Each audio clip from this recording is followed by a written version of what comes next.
الحمد لله كفى وسلام على عباده الذين اصطفى أما بعد أعوذ بالله من الشيطان الرجيم بسم الله الرحمن الرحيم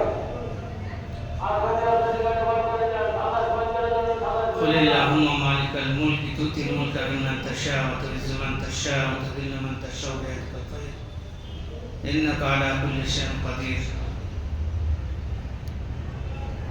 وقال سبحانه وتعالى في موضع آخر ولا تهنوا ولا تحزنوا وأنتم الأعلون إن كنتم مؤمنين. صدق الله العظيم. وقال رسول الله صلى الله عليه وسلم قال لا يؤمن أحدكم حتى أكون هواه تبعا لما جئت به. وقال رسول الله صلى الله عليه وسلم قال إذا حسمت أمة الدنيا نزعت منها هيبة الإسلام وإذا تركت الأمر بالمعروف والنهي عن المنكر حرمت بركة الوحي وإذا تشبت أمتي سقطت من عين الله أو كما قال عليه الصلاة والسلام. محترم बुजुर्ग दोस्तों, अल्लाह सुब्हानहु व तआला बड़ा अनुपम को मेहरबानी कराया যে তিনি আমাদেরকে একটা সুবর্ণ সুযোগ দিয়েছেন এখনো পর্যন্ত, যে হায়াত একটা বহুত বড় নিয়ামত। এই নিয়ামত যেদিন হাত থেকে শেষ হয়ে যাবে তা আনুষঙ্গিক সমস্ত নিয়ামতই দুনিয়ার সবই শেষ হয়ে যাবে। হায়াত আছে তাই সমস্ত নিয়ামত আমার সঙ্গে আছে। এখানে হায়াত को गनीमत समझो मौत से पहले। যদি হায়াতই না থাকে, জিন্দেগি না থাকে আর সারা নিয়ামত যদি দুনিয়া থাকে তা আমার কিছু লাভ নেই। দুনিয়া যতই উন্নতি হোক, উন্নত করুক, আমার লাভ ওই সময় পর্যন্ত, যে সময়টুকু আমি বেঁচে থাকতে পারবো। আমার মরে যাওয়ার পরেও দুনিয়া যদি হাজারো রকমের উন্নতি হয় তাতে আমার কিছু যায় আসে না। দুনিয়া উপকৃত হওয়ার জন্য হায়াতের দরকার, আর আখিরাতে উপকৃত হওয়ার জন্য হায়াতের দরকার। আখিরাতের সামান তৈরি করার জন্য হায়াতের দরকার, আর দুনিয়াতেও কেউ যদি উপভোগ বর্ণন করে তাও হায়াতের দরকার। হায়াত যখন শেষ হয়ে যাবে তখন তার সমস্ত নিয়ামত যা কিছু আছে সব শেষ। ডিগ্রিওয়ালার ডিগ্রি শেষ, কারখানাওয়ালার কারখানা শেষ, তার ব্যাংক ব্যালেন্স সব শেষ, তার পুকুর থাকলে সব শেষ, যা কিছু আছে সব শেষ। আর হায়াতের মালিক হলো কে? আল্লাহ। আপনার সব আছে কিন্তু হায়াত নাই। চেঙ্গিস খান রাজত্ব করার জন্য মানুষ মাত্রা কম করেনি, কিন্তু যে কদিন হায়াত ছিল সেই কদিন খুব দাপড়ি ছিল। হায়াত শেষ,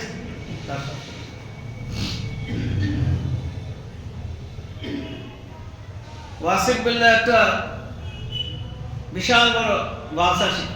ওয়াসিফ বিল্লাহ মৌলভী সাহেবরা বলে খাঁটি মৌতের কথা ভয় দেখায়, কথায় কথায় মৌতের ভয়, মৌত হবে, ইয়ে হবে, তা আরাম করতে হবে না, মৌতে লিখে হয়ে যায়, মৌতে লিখে। আমরা ভাবি কেন বাদশাহী করলে টেনশন থাকে, রাজার টেনশন থাকে, কোনো টেনশন নেই। সব উজিরদের বলে আজকে সব কোনো খবর রাজ্যতে আমাকে শোনাবে না, সব দায়িত্ব তোমাদের থাকবে। আজকে আমি একদিন একটা দাসী ছিল, তার দাসী তার নিজের স্ত্রীর থেকে দাসী দেখতে খুব সুন্দর ছিল, এবং ওয়াসিফ বিল্লাহ প্রাধান্য দিত দাসী। এই জন্যে তার বড় শখের দাসী ছিল, তার পেছনে অনেক খরচা করত। তা ওয়াসিফ বিল্লাহ কি বললো, বললে আজকে আমাকে রাজ্যের দেশের কি হচ্ছে না হচ্ছে কোনো সংবাদ আমার জানাবো, সব তোমার সামনে। আজ আমি আমোদ করি, দেখো ফুর্তি করবো, তাই না? কোনো সংবাদ আজকে না নিয়ে রাজমহলে আমোদ প্রমোদ করার জন্য দাসীকে নিয়ে বুঝে এসে বলছি, হুজুর চারিদিকে বিদ্রোহী চলছে, আর আপনি একটা সামান্য দাসী নিয়ে আমোদ প্রমোদ করবেন আর তার রাজ্যের সমস্ত কিছু দায়বদ্ধতা উপেক্ষা করে আমার কোনো দায়বদ্ধতা তাহলে কোনো কথা শুনছে না, সব তোমার কথা। আর আমি আমোদ আর বিলাসিতা কাকে বলে, রোমান্টিক করি না, তাই না? ঠিক আছে, বাচ্চা যদি এরকম করে তাকে বলার তো নেই। হ্যাঁ, বাচ্চা দিয়ে আর আমার তো বাচ্চা নয়, বাচ্চা হচ্ছে গিয়ে নাগরিক, দেশে নাগরিক আর কি ক্ষমতা আছে? নাগরিকদের যে ক্ষমতা আছে সে ক্ষমতা তারা তো ব্যবহার করতে পারবে না। নাগরিকের খুব ক্ষমতা আছে, একটা বাচ্চার যা ক্ষমতা আছে একটা নাগরিকের তাই ক্ষমতা আছে। যে ক্ষমতা তাকে আল্লাহ দিয়ে রেখেছে, যে আল্লাহ তাকে দেখে সে আল্লাহ আমাকে দেখে। বরং আল্লাহ বলেছেন, আল্লাহ রসুল বলেছেন যে 3 ব্যক্তির দোয়া কবুল হয়, রদ হয় না। मजलूम की दुआ, माँ बाप की दुआ और जो कलमा पढ़े, ये 3 चीजें ऐसी हैं कि इसकी कोई रुकावट नहीं है। तो हम যদি আমরা মজলুম হই আর দুনিয়া ভরে মানুষ আমরা, তা আমাদের আল্লাহ সুন্দর বলেছেন রসুল, মজলুম কি দোয়া রদ नहीं होती। তাহলে হয় আমরা মজলুম, আমরা হয়তো মজলুম নই। যদি মজলুম হই তাহলে আমাদের দোয়া হবে, আর মজলুমের দোয়া কবুল হবে। তারপরে দোয়া কবুল হচ্ছে না কেন? তাই দোয়া হচ্ছে না। তো ওয়াসিফ বিল্লাহ রাত মহলে ঢুকে গিয়ে আমল করছে, কিন্তু তার স্মরণ নাই যে মালিক হলো কে, আসল মালিক কে? আল্লাহ। হায়াতের মালিক, মামাতের মালিক, জিন্দিগির একটা জিনিসের মালিক হল আল্লাহ। যখন খোঁয়া চলে না, খোঁয়া বিগাড় ওঠে মাথায়, তা সে নিজেকেই মনে করে আল্লাহ, নিজেকেই মনে করে সব কিছু।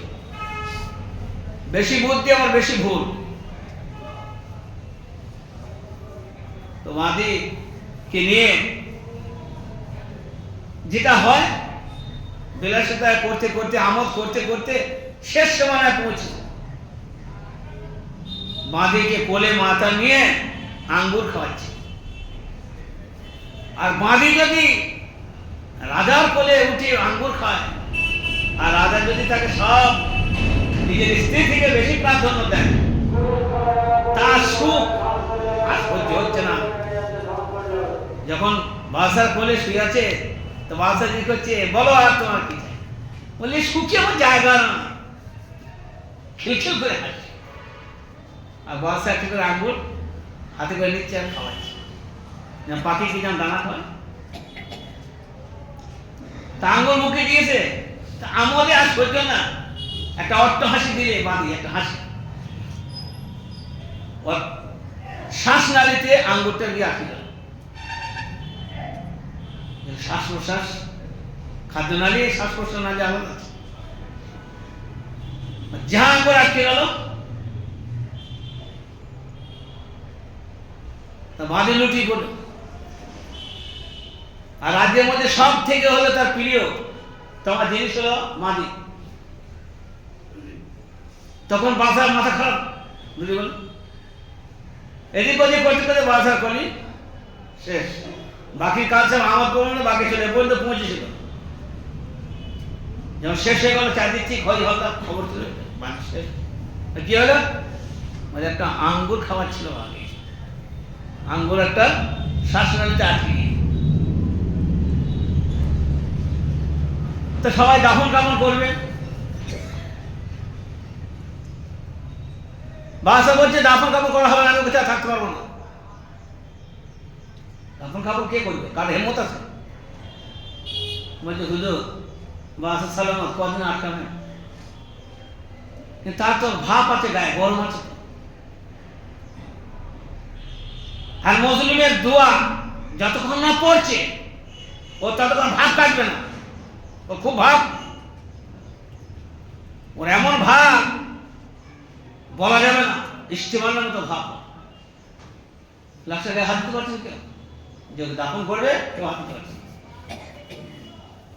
আর মুশকিল আছে, বাচ্চাকে বলে না মুশকিল। একদিন কেটে যায়, দুদিন কেটে যায়, 3 দিন লাশ পড়ে আছে।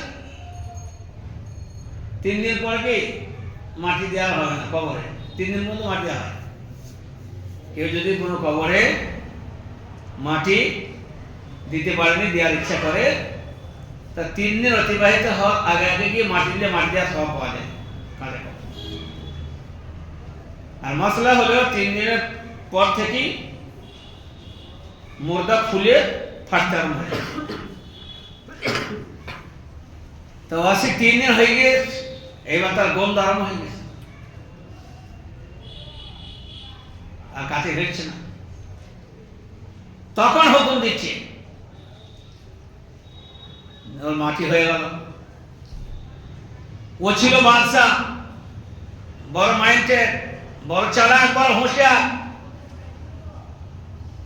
এইভাবে বলা হয়েছে, মানে উর্দুতে বলে उसके सर फिर गया, सर फिरा, अब बैल जैसे घूमता है क्या रे। तो এবার ও মদ খাওয়া মাঝে মাঝে টলছে আর আবল তাবল করছে। কি হলো? বাদশা বলছে যে আমার আর কিছু ঠিক নাই। তো পাগল যখন পাগলামি করে, পাগলামি করতে করতে 7 দিনের ভেতরে মাথা ঠুকে দুনিয়া থেকে পাগল হয়ে উল্কা হয়ে গেছে। আচ্ছা, পাগল হয়ে দুনিয়া থেকে চলে গেল।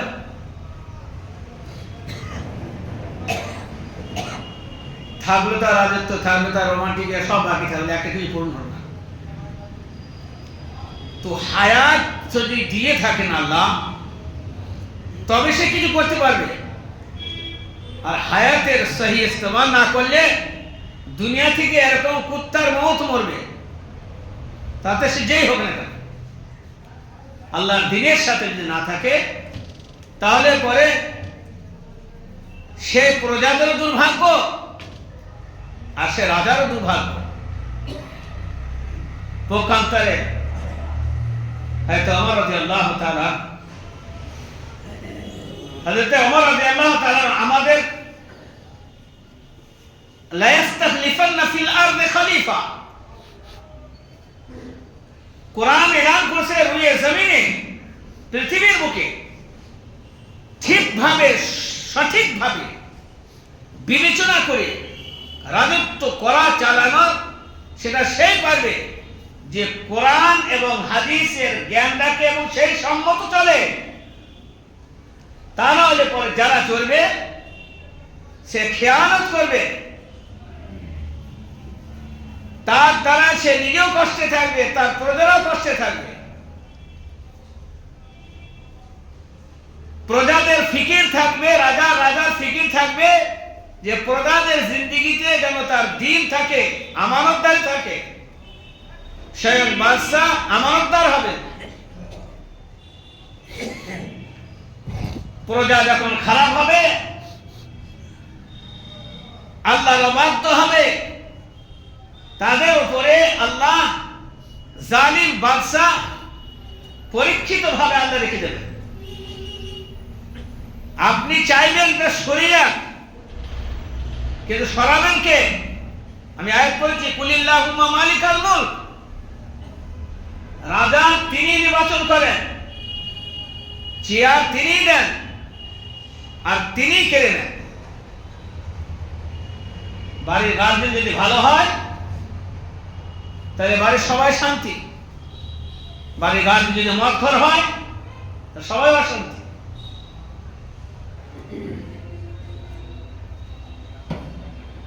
আমাদের আকাবিরিন, আমাদের বুজুর্গ, আমাদের পূর্বসূরীরা, ও ওমর রাদিয়াল্লাহু তাআলা আনহু নিজের বক্তব্য নিজে বয়ান করেছেন। ইসলাম গ্রহণ করার পূর্বে আমি এতটুকু যোগ্যতা রাখতাম না যে দুটো ছাগলও চড়াতে পারতাম, আমাকে রাখাল রূপে গ্রহণ করতে তৈরি।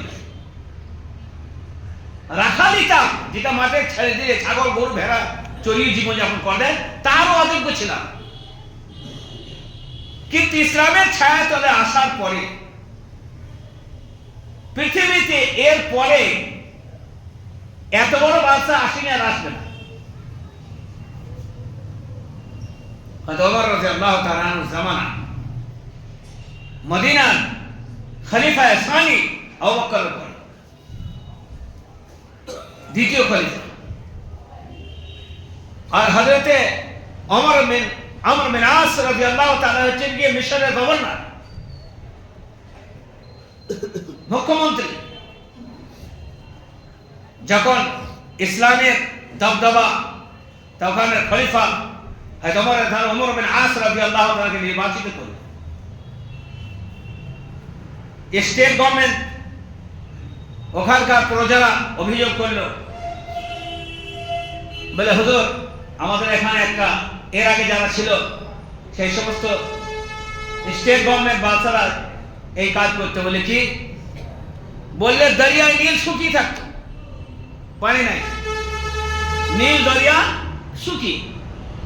তা প্রজারা যেই রাজা হতো তার কাছে হলি অভিযোগ আনত যে আমাদের প্রথম কাজ হলো পানির সরবরাহের ব্যবস্থা করে দেয়। যেমন আমরা বলি অনেক কিছু, আমার মেয়ে আস রাদিয়াল্লাহু তাআলা বললে কি বলে এখানে একটা রেওয়াজ আছে যে দরিয়ায় নীল প্রবাহিত হতোই না, পানি আসতোই না সেই সময় পর্যন্ত, যে এই মিশরে একটা সুন্দর একটা যুবতী হতে হবে, সুন্দরী হতে হবে, তাকে এসে জবাই করে দরিয়ায় মিলে দিতে হবে, তাহলে পানি আরম্ভ হয়ে যায়। বলে তো আমাদের যুগ যুগ হয়ে গেছে। ওই সময় এলে সবারই বুকে ব্যথা হতো, বিশেষ করে যে মেয়েগুলো সুন্দর ছিল, যুবতী মেয়ে, সুন্দর মেয়ে, স্বাভাবিক বাসার অনার হলে থাকা কেউ বাঁচতে পারবে না। কোন মেয়েটা সুন্দর আছে দেখো, চয়েস করো, সব থেকে সুন্দর মেয়ে চাই। তা সে সুন্দর হওয়ার অপরাধ কি, তাকে বলি দিতে হবে, আর তার বলি দেওয়ার কারণে এদের ভাগ্য ফিরবে, পানি পাবে, খাওয়া পড়া চাষ আবাদ সব হবে। কোরআন বলছে নুআদিহি মা তাওয়াল্লা, জैसा करोगे वैसा भरोगे। তোমার যদি নিয়ত এরকম হয় যে পানি পেয়ে গেছে খুব, পানি আর খাবো না, দুটো মদ খেয়ে মদ কিনে খেলে দিয়ে ওটাকে বললে পানির কাজ হয়ে গেছে, ও পানি আর খেতে তা ও তো ওর কাজ হয়ে যাবে, কাজ হবে না, তার বিশ্বাস আছে, ও মদ পেয়েও যাবে। কেউ যদি বলে আমি পেঁয়াজটা পানিতে মারবো না, দুধ জোগাড় করতো, দুধে কিন্তু এই বৈশিষ্ট্য আছে, ও আহারের কাজও করে, আবার আপনার পিপাসা নিবারণের কাজও করে। নুআদিহি মা তাওয়াল্লা, শুধু জুমা ধরো, আল্লাহ শুধু জুমায় উঠাবে, আর তার আগে মনে হয় মাথায় বাদ পড়ছে নামাজ পড়ছে, মনে হয় সাপে খায় যেরকম, ও পড়তে পারবে না, অথচ পড়তে পারে, এরা বেড়া করে ঘুরে বেড়াচ্ছে, খাপাম করে বেড়াচ্ছে, বললে পড়তে পারে। ওই জুম্মার দিনটা শেষ করি, ওই জুম্মার দিনই আসবে, আর দিন আসবে। আল্লাহ বলছি জুম্মার দিনে ছাড়া তো বাপের খবর কিন্তু নামাজ পড়তে পারবে, আমি তো পড়াবো। তুই যদি না চাস আমি কেন চাপ, তুই জাহান্নামে এটা কচু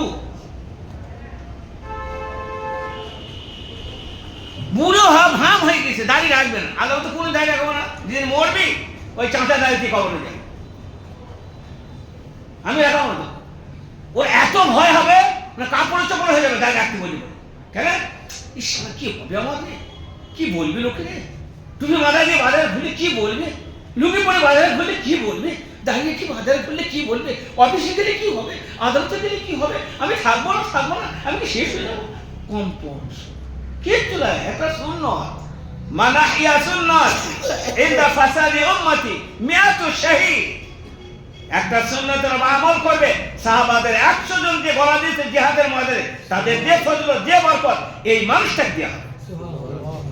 ইনদা ফাসাদি উম্মতি, কচি বয়স আর কুচকুচি দাড়ি, কোনো অসুবিধা নেই, আর ও বইকালে পৌঁছে গিয়েছে, তারপরও যদি সাদা দাড়ি নিয়ে ঢুকতে পারে, ভয় ত্রাসি হয়েছে, যদি রাগি রাখি তাহলে কি হবে, যদি রাগ রাখতে হবে, যদি মাথায় টুপিটা দিয়ে করে না সে কাজ করলে সেখানে টুপি দিয়ে কাজ করতে পারে।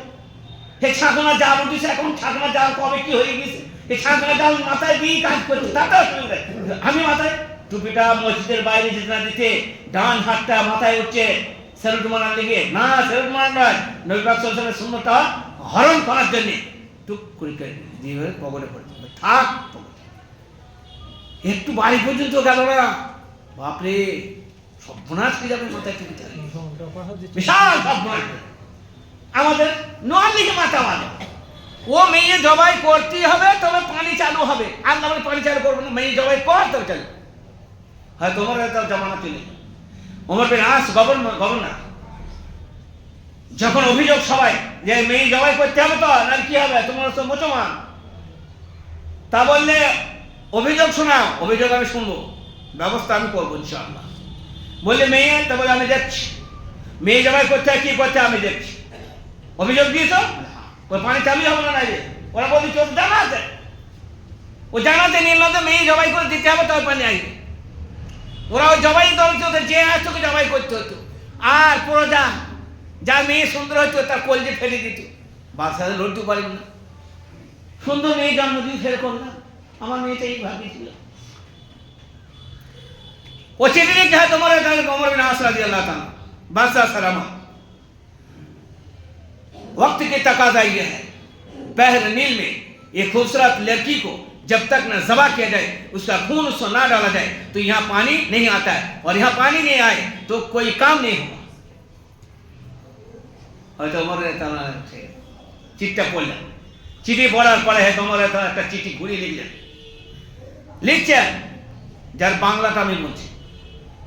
উমরের চিঠি, এ দরিয়া, যদি তুই আল্লাহর হুকুমে তুই যদি নিজের মতো চলিস তাহলে চলিস না, বন্ধ থাক। এ দরিয়া, তুই যদি নিজের মতে চলিস তার মানে ওই মেয়ে পাবো তবে চলবো, তো নিজের মতো চলিস তা চলিস না, বন্ধ থাক। আরে দরিয়া, তুই যদি আল্লাহর সৃষ্টি হোস আর আল্লাহর হুকুমে চলিস তা তুই তো তোর বাপ শুধু চলবে। আমি ওমর বলছি, আর আমি ওমর আল্লাহর থ্রুতে তোকে হুকুম দিচ্ছি যে এই চিঠি দেওয়ার পর যদি না চলিস তা তোর খাতির থাকবে না বলেছি, আমি ওমর বলছি। চিঠি লিখে পাঠিয়ে দিলে, কাসিরকে পাঠালে, কাসির চলে গেল, ওখানে গিয়ে চিঠি হয়তো ওমর বিন আস রাইতে হাতে বলে কি বলছেন, বলে হুজুর হয়তো ওমর বলছে এই চিঠিটা মুড়ি দিয়ে দরিয়ায় তোর কাজ একবার ফেলে দে, তারপরে পানি এলো না আমার খবর দিই, তারপরে নামস্থান করো। হয়তো ওমর রাদিয়াল্লাহু তাআলা কাসির গেল, যাওয়ার পরে ওই চিঠি নিয়ে গিয়ে দিয়ে দিল কাকে, ওমর বিন আস রাইতে গভর্নর। গভর্নর চিঠি পড়লেন, লেখা আছে আরবিতে, दरिया के संबोधन करते, ए दरिया, अगर तू अपनी मर्जी से चलती है तो मत चलना, अगर खुदा पाक तुझे चलवाता है तो चलना, और मैं उमर हुक्म दे रहा हूं तुझे चलना ही है अल्लाह के हुक्म में बिइज़्निल्लाह। मुआर्रिख लिखছেন হিস্ট্রি ম্যান যে সেই দিন থেকে আজ পর্যন্ত মেয়েদের সিলসিলা বন্ধ হয়ে গেছে। এখন যদি এই কাজটা ওমর করে গেছেন, কিন্তু আপনি কি আজকেও জিজ্ঞেস করেন পৃথিবীতে বেঈমান ভর্তি হয়ে গেছে যে ওমরের সে চিঠির পাওয়ার আজ পর্যন্ত চলছে না, চলছে মেয়ে লাগে, আমি শুনে দেন আর মেয়ে লাগে, তদানীন্তন যুগে সেই এক যুগ পর্যন্ত মেয়ে লাগতো। আল্লাহ রসুল পাক সাল্লাল্লাহু আলাইহি ওয়াসাল্লাম বলেছেন, মান কানা লিল্লাহি কানা লাহু লা, যে আমার হয়ে যায় তার আমি হয়ে যাই, আমি তার হাত হয়ে যাই, আমি আল্লাহ তার পা হয়ে যাই, নাউজুবিল্লাহ, আমি তার কান হয়ে যাই, আমি তার সব হয়ে যাই। সে যা বলে, আমাকে যা বলে আমি তাই চুপি চুপি শুনি। যেমন বাপ তার ছেলেকে কোনো হুকুম করলে পরে ছেলে শোনে, আবার অনেক সময় ছেলে হুকুম করলে বাপ দুষ্টুর করে শোনে, বলি ছেলে আমার শোনার ছেলে। তা ওমর কোনো কথা বলবে আমি আল্লাহ শোনাটা হতেই পারে না। আমি ওমরের কান, আমি ওমরের পা, আমি ওমরের হাত, আমি ওমরের নাক, আমি ওমরের কান। দরিয়া ভরে গেল। ওমর বিন আস বললেন, আজকের পরে আর কোনোদিন মেয়ে লাগবে না, আর এরপরে চিঠিও দিতে হবে না, পানি এইভাবেই বইতে থাকবে।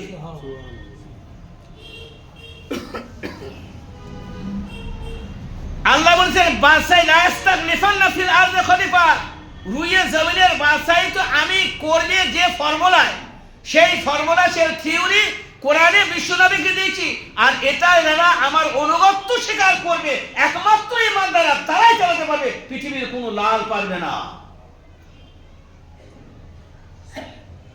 কিন্তু উমর রাদিয়াল্লাহু ফজর নামাজ ছেড়ে চিঠি লিখিনি, যে ফজরে ঘুম হয়েছিল দিয়ে বল দাঁড়া বাপ, ঘুম থেকে উঠে একটু বেলা করে থাক, দিয়ে বেলার পরে গিয়ে চিঠিটা লিখেছে। এ তাহাজ্জুদ পড়া কলম, এ ইশরাক পড়া কলম, এ চাঁদ পড়া কলম, এ জুমার দিন সূরা কাফ পড়া কলম, এ রাতে শোয়ার আগে সূরা মুলক পড়া কলম, এ রাতে শোয়ার আগে সূরা ওয়াকিয়া পড়া কলম, এ খানা খাওয়ার আগে আল্লাহর হুকুমে, খানা দস্তরখান ছাড়া আল্লাহর হুকুমে, পেশাব করা আল্লাহর হুকুমে, পায়খানা করা আল্লাহর হুকুমে, আঙুল তোলা আল্লাহর হুকুমে, আঙুল নামানো আল্লাহর হুকুমে। সেই ওমরের প্রতিটি জিনিস ওমর শোনা, তার ভিতরে নিহিত ছিল খোদার হুকুম, স্বয়ং খোদা সম্পূর্ণ ছিল। বশত সে কেন সেখানে যা বলবে তাই হবে। মদিনা মনোয়ারায় কাঁপছে, হয়তো ওমর রাদিয়াল্লাহু বাদশা, হয়তো ওমর বাদশা, মদিনার প্রধানমন্ত্রী খলিফা, আর মদিনা কাঁপছে থরথর করে। হয়তো ওমর রাদিয়াল্লাহু, কি ব্যাপার? মাটিকে জিজ্ঞেস করে, মাটি কি ব্যাপার? মনে হচ্ছে খেপা নাকি, মাঝারি কথা বলছে। হ্যাঁ দূর রাখা, আর তো দূর রাখা, চাবুক, চাবুকটা তুলে উস্কুনি সাপ করে চাবুক জমিনে মার, খবরদার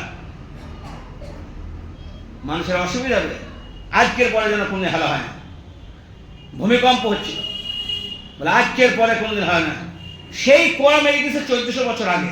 আপনি আজকে কি কোনো হাজিকে জিজ্ঞেস করুন, হাই স্যার আজ পর্যন্ত রেকর্ড আছে কি যে কোনোদিন ভূমিকম্প মদিনায় হয়েছে? যাদের একটা চাবুকের পাওয়ার কিয়ামতের সকাল করে দেয়, সেই জাতিকে বিভ্রান্তিতে পড়তে পারে। কিন্তু কেন, কিন্তু কেন? কানাহা বলে এক জায়গা ছিল, হয়তো ওমর রাদিয়াল্লাহু তাআলা সারিয়াকে কমান্ডার করে পাঠাচ্ছেন জুমার দিন, হয়তো ওমর রাদিয়াল্লাহু তাআলা নামাজ পড়াবেন, আজকে যেমন জুমার দিন নামাজ পড়াবেন, হয়তো খলিফাতুল মুসলিমিন ওমর হয়তো নামাজ পড়াবেন, নামাজের সময় হয়েছে। তো হযরত ওমর রাদিয়াল্লাহু তাআলা দেখছেন যে সারিয়াকে পাঠানো হয়েছে, আর সেখানে যুদ্ধ চলছে, ঘোর যুদ্ধ। সাহাবায়ে কেরাম বিজয় লাভ করার কাছাকাছি। পক্ষান্তরে জুম্মার সময় খুতবা দিতে আরম্ভ করেছে। পক্ষান্তরে দেখছে ওরা একটা পলিসি করে এমন একটা জায়গা থেকে একটা হামলা করবে, এই সারিয়া বা সমস্ত সাহাবী সব ভুলে গেছেন যে আমরা তো বিজয় হয়ে গেছে এক প্রকার। তো সেই সময় ঘাত লাগিয়ে আছে, আর এই হামলা করলে বড় জন্য হামলা হবে, তো সারিয়া প্লাস তার সমস্ত সৈন্য ধ্বংস হয়ে যাবে। এই জন্য এটা জানায়। তো হয়তো বলে খুতবা দিচ্ছিলেন, যেমন আমি বায়ান করছি, বায়ান মিন্স খুতবা। তো খোদা দিচ্ছিলেন, খোদা দিদি বলেন ইয়া সাহাবা আপনারা শুনছেন, যেমন বায়ান সব শুনছেন, হয়তো বলতে বায়ান শুনছে, শুনতে শুনতে আচানক বলছে ইয়া সারিয়াতুল জামা, ইয়া সারিয়াতুল জামা, ইয়া সারিয়াতুল জামা, 3 বার বললেন। দিয়ে আবার সেই খোদা চান, মসজিদ ভরা মেম্বার, মসজিদ নববী ভরা লোক, সব তাকিয়ে দেখছি, বুঝতে পারলেন সারিয়া তো আমার সেই হবে না, সারিয়াতুল জামাল, সারিয়া এমন করলেন কেন? নামাজ হয়ে গেল। নামাজ হয়ে যাওয়ার পরে সব লোক জিজ্ঞেস করবে, জিজ্ঞেস করার অবকাশ নাই। সেখান থেকে মুখবিরে বাশির, সুসংবাদ দাতা, হয়তো সারিয়া আনন্দে আত্মহারা, যাও হয়তো ওমরকে কি খবর শোনাও যে আল্লাহ তাআলা এমন ফাতাহ করে দিয়েছে, কামিয়াব করে দিয়েছে, বিজয় করে দিয়েছে, এই খবরটা ওমরকে কি শোনাও। ছুটতে ছুটতে আসছে, বাশির বলা হয়, সুসংবাদদাতা। আসসালামু আলাইকুম, আয় ওমর, সালামতি হোক আপনার উপর। কি ব্যাপার? বললে আমরা বিপুল ভাবে আল্লাহ তাআলা আমাদের বিজয় করেছে। বলে কিভাবে বিজয়টা হলো একটু শোনাও তো দেখি। তা বলে আমরা হারার দিকে হেরে যাচ্ছিলাম, ঠিক এই অবকাশ এমন হয়েছিল, হেরে যাচ্ছিলাম। আচানক হযরত সারিয়ার কানে পড়ল একটা আওয়াজ, 3 বার ধ্বনিটা, সালাসা ইয়া সারিয়াতুল জাবাল, ইয়া সারিয়া, আয় সারিয়া, পাহাড়ের পিছে। যখন কথা সংক্ষিপ্ত হয় তা তখন তো তাড়াতাড়ি কথা বা ডেঞ্জার কথা বলে সঙ্গে এই গাড়ি গাড়ি গাড়ি গাড়ি গাড়ি, মানে গাড়ি আসছে তোমায় ধাক্কা করবে, এত কথা বলতে মরেই যাবে। ওখানে সংক্ষিপ্ত কথা, গাড়ি গাড়ি গাড়ি মানে গাড়ি অ্যাক্সিডেন্ট হয়ে যেতে পারে, তুমি তাড়াতাড়ি সাবধানে যাও। এসা জবাল জবাল জবাল জবাল পাহাড় পাহাড়। তো বুদ্ধিমান কমান্ডার তো খেপা হয় না। হ্যাঁ বুঝতে পারে, চেক করো পাহাড়ের দিকে, আচ্ছা সমুদ্রের দিকে না ঘোরা বল, এই পাহাড়ের পিছন থেকে তোমাকে হামলা করতে যাচ্ছে আর তোমরা জানো বলে একটা আওয়াজ এলো।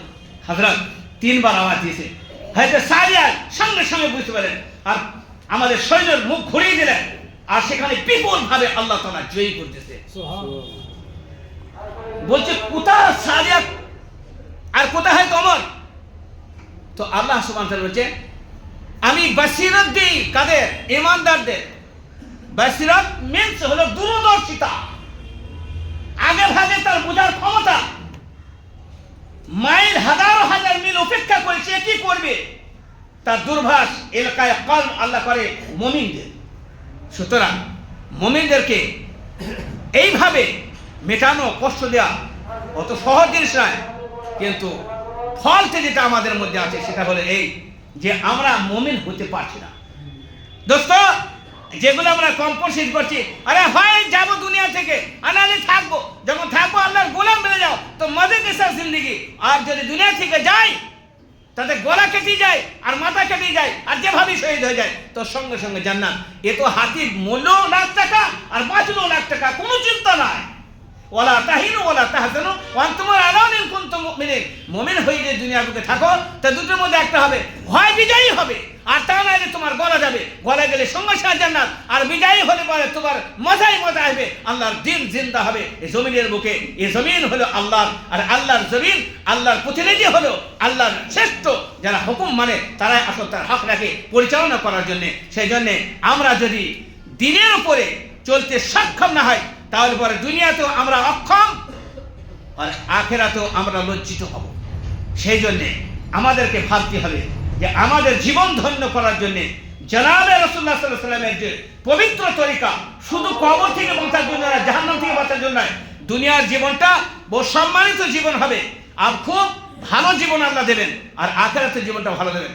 তার জন্য দরকার যে আল্লাহর রসুলের আনায়াত দিনের মধ্যে পুরোপুরিভাবে নিজেকে, নিজের ফ্যামিলিকে, নিজের বাল বাচ্চাদেরকে, নিজেদের মস্তুরাত মেয়েদেরকে বিশেষ করে টার্গেট করা যে তারা দিনের ওপর চলতে সক্ষম হোক, দিনের ওপর যেমন যেমন চলবে আল্লাহর মতো সেইভাবে আসবে আর আমাদের উপরে আমাদের কষ্ট আস্তে আস্তে দূর হয়ে যাবে। আর যদি আমরা দিনের ওপর না চলি আর দিনকে যদি না বুঝি তা হবে এটাই যে আস্তে আস্তে দিন দূর থেকে সরে যাবে আর আমাদের ওপর যতই চান না কোনো মুসিবত ধেয়ে আসবে। ক্ষতি আমাদের দুনিয়াতে হবে না, শুধু আখিরাতেও ক্ষতি হবে। আল্লাহ বুঝার তৌফিক দান করুন। ওয়া আখিরু দাওয়ানা আলহামদুলিল্লাহি রাব্বিল আলামিন।